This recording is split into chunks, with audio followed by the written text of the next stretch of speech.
profit before interest and tax, or income before interest and tax, whatever you say, it's the same thing. Now we have to understand why we say profit before interest and tax and not profit after tax. As we have already seen here that the formula for capital employed is equity plus debt, right? If the formula is equity plus debt, what we give on year to debt holders, that is interest, right? And to equity holders or preference shareholders, we provide them with dividends. It's not mandatory to be provided year on year, but debts are provided every single year, right? Now, if we see here, let's take an example that I have a long-term debt of 100,000. On that, 10% of interest I have to pay for the current year, that is $10,000. Now, let's take an example that I have generated a profit of $30,000 on the capital employed by of 100,000 from debt holders, right? Now, if I have to take the percentage on how much I have earned as an interest, I have to do it. What I have to do is 30,000 into 100 upon 100,000. That's the only way I will get the real answer of the amount I have invested, not after I deduct $10,000 of interest that I have to pay. Are you getting my point? If you have any queries in that, you can put them down in the comment box. I'll answer them. But try to understand this. This is the reason that we take this profit before interest, because if we want to conclude the real profit earned by the company, we have to do that before providing interests to debt holders. We need to calculate the actual profit earned by us.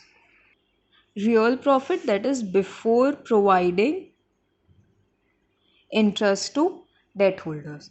That is why we have the formula of ROCE as PBIT upon capital employed into 100. That is, what is the amount of percentage that we are generating as profit on capital employed is what we are finding in return on capital employed. In next, give me a minute and then we will understand what we what are the situations where return on capital employed will increase or decrease and how this will impact. Now let's see some reasons why return on capital employed can be different between year to year of a company or different companies.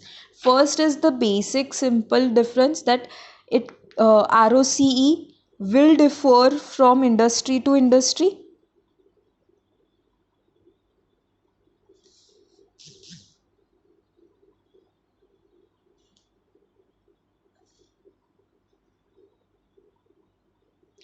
You all can agree with that. It's not like that the return on capital employed in a manufacturing company and a textile company will be same. There will be different capital employed, and the profit percentage on both the companies will be different. So the return on capital employed cannot be expected to be same. The second situation is age of assets. What is age of assets? For example, let's say there is a company 1 and this company is company 2. This company is operating in the industry from 20 years. They are both in the same industries. So we expect that we can compare the ROCE of both the company. But it's not like that. Why? You will understand here. Now let's say company 1, we have 20 years. The assets is operating in the industry from 20 years. Company 2 is operating in the industry from 10 years. Okay.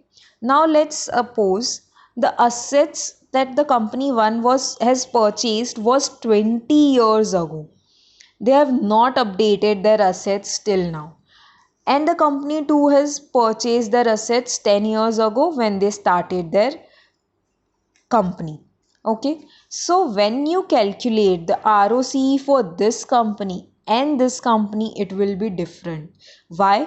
Because we have here we will have the too much depreciation, because it's been 20 years from for the company.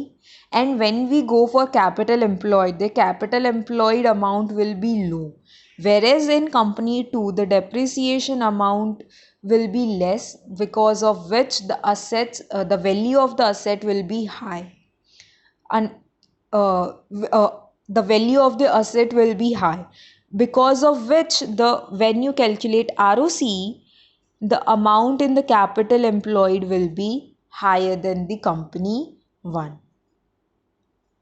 Now let's understand a different topic. It's regarding assets only. This was age of assets. Now we will be covering time of assets. Now what is time? What do I mean by time? So by time I mean the asset was purchased in the beginning of year or at the end of year.